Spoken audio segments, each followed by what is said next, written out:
Alright, so welcome everyone. Today, basically what I'm going to be showing you is a simple basic thing that putting a sprinkler system into your garden. I'm going to be using these ones. It's not a very strong one. It literally is like a diffuser of water, okay? But it can actually water your small plants quite nicely. But obviously you just leave it on for a bit longer. And these are nice because they can go up to 1 meter, but that's on high pressure. So you're probably looking at about, actually, sorry, a meter in diameter. Yes, it will work. I was thinking on only one side, but on one side it's half a meter by half a meter, so you're getting a full meter on one of these. All right, and if you go to your local store, they'll give you all the stuff that you need. You need your piping. Okay, it's normally very soft and easy to work with. Okay, and generally I think shall I say, the smaller diameter it is, the more pressure you'll be able to get out of it. All right, but also that comes down to your tap pressure too. So if you're on mains and you've got a, shall we say, a 25 mil kind of thing going on, it won't give you as much pressure as a 20 mil, but you will not get as much water from a 20 mil as you would from a 25, so to speak. So it's just, normally the guys at the shop will tell you the best bet. I think this is actually a 15, not even a 20, and it works perfectly fine. And then you're going to need an end cap to actually cap it off. 2 hose clamps, because you need one for both sides. The other side will have an actual connector for your water supply. And basically I've gone with this kind of little setup. I was told that you can't, but quite frankly you can. You just clamp it in with a hose clamp, and you'll be able to use your typical garden hose connectors to actually do it. Now what I've gone and done is quite simply, let me just stop things from rolling away. I've taken a typical hose pipe and just put 2 end pieces, okay, and then this fits onto the tap and that fits onto my sprinkler system. Okay, clearly you would actually need to make sure that your, shall we say, your sprinkler connector can actually get to the distance. Otherwise you can just make a longer piece of hose pipe, have a nice long piece where you can walk around your entire garden. And what you can do is just make sure that your sprinkler systems are, shall I say, set up so that it just sits in one place. The piping doesn't have to move at all, and you just go in, clip it in, switch the tap on, one section gets sprinkled on, leave it there for about 20 minutes, switch the tap off, move the hose pipe, go to the next section, and so on and so forth. And it's pretty clever and efficient that way as well, but it really comes down to what kind of sprinkler head you want to use. So this one's just a typical diffuser of water. Can't remember the actual name of these, but yeah, the principle is they actually just diffuse water. They make it into small vapors. Alright, so the process is very simple. You're going to also need a drill or electric drill, okay, with a connector for your hose clamp, or you're going to do it by hand. Okay, so I'm going to use my electric drill.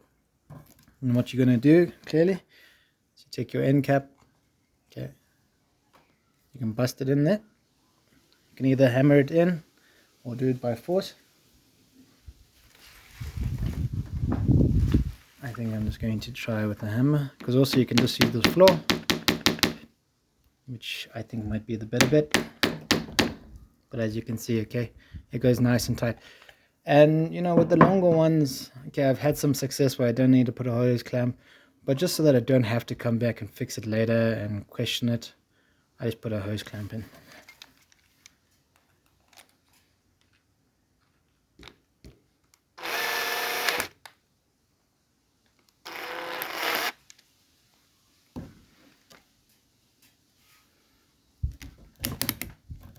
Seems like I might have a faulty hose clamp.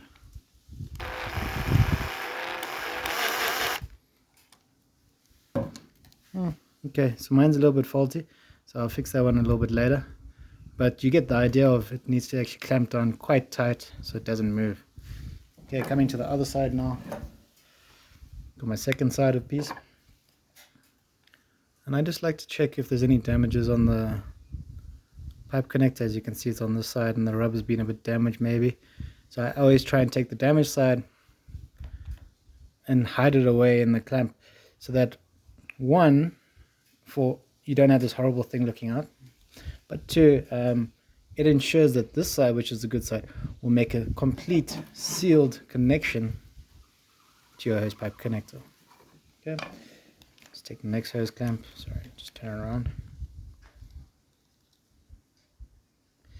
Now you want to get this thing definitely on the connection side, preferably in the middle, okay, or where there is, you see there's a recession here, you'd actually want to try and get it either here where it can actually pull off easier.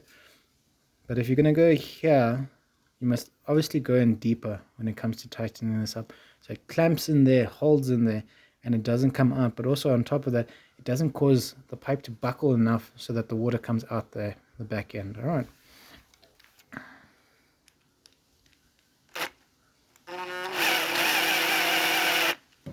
Again, let me just readjust where it is. Mine's a bit too far out, so I'm just going to redo that a little bit.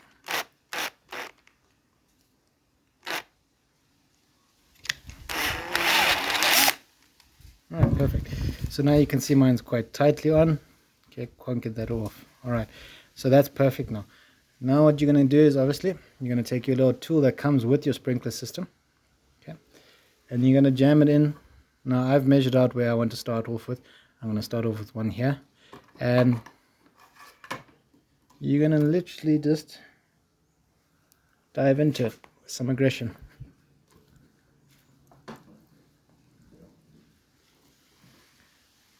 Okay, as you can see, it's going in, or it's already actually gone completely in.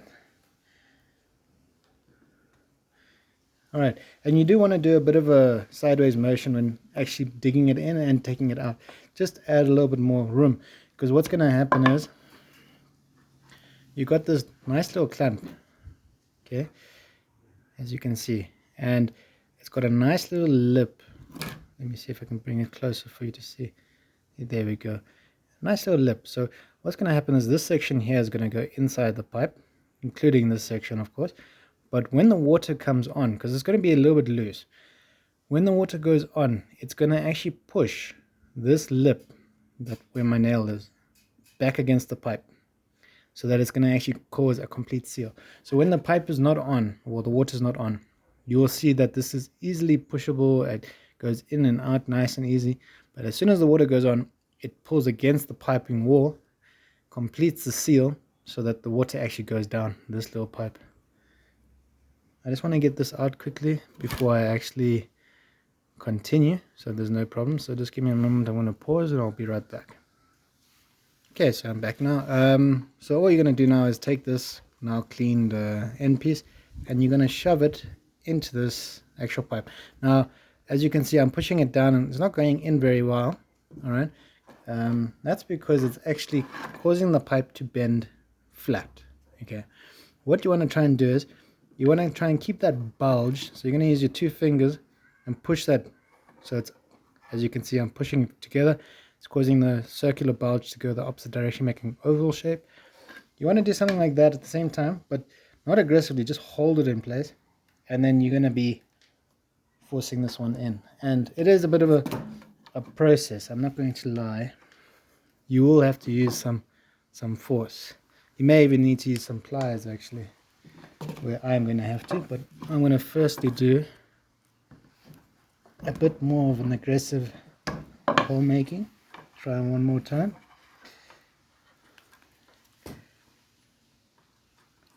And I am not succeeding. So let me pause again. I'll get it in and then explain to you how I did it. All right, because as you can see, I am struggling. Yeah. All right, give me one moment, please. All right, so as you can see, I got it in. Now what I actually had to end up doing was I didn't make this hole big enough, so I had to put the tool back in, and I had to push it all the way up to this section here. All right, and I really had to jam it in and move it around just to offer that extra expansion on the connector. And what will happen as well is this will actually, when it cools down, because you've aggressively moved plastic so it warms up a bit, it will go back into its original place just a bit. And as you can see, my connection is tight. Okay, so I just did it enough and it is tight. Okay, now a little tip with these little sprinkler heads, I find that they jam up quite easily. So to take them off, it's quite a simple case of you twist this just like that. Okay, you pull that off. Now some of them have this extra little pieces inside here which come out when you actually unlock it, so just be careful not to lose any pieces. Alright, you put this to one side. Now to get this off of here, it's the same process, but now you're going to hold, as you can see there's some clamps here, you're going to hold the two opposite clamps and twist, so it opens it up so you can pull it out. Alright, and what I truly recommend is this hole, though it's great and it's been manufactured this way, I find if you actually just take the smallest drill bit that you have, just to carve out another, shall we say, millimeter in both directions, it will actually cause no blockages to occur. And what I've found is actually you can find lava that sometimes gets stuck in here, which I don't know how lava gets in there. I'm assuming it's from some sort of soil or something like that. But I've even had a lava stuck in here and I've had to actually suck it out and pull it out. Not a very nice kind of thing to do. But yeah, that's just a little bonus thing to consider, because, and as you can see, I'm putting it back on the same way but opposite direction and ensuring this is clamped. But yeah, you don't want to exactly have blockages in these things, because then your garden's not going to get watered. And they're quite, see, I didn't do that right, eh? So you have to guarantee that it's actually on correctly. There we go. And then yeah, you just place it in your garden where you want, and just remember the depth, or shall I say the sprinkle head that it can create. So this is about 1 meter, and that's it. And you put them out to one side and everywhere around your garden, considering pressure as well. I've never actually gone into it, how many hose pipes, or sorry, how many sprinklers to a hose pipe and distance and pressure and stuff like that will you need. I just do it by putting my water pressure a bit higher so that all the sprinklers get some water coming out of it, and that's how I do it. So I hope you learned something. I hope it was actually entertaining a bit, and I'll see you in the next one.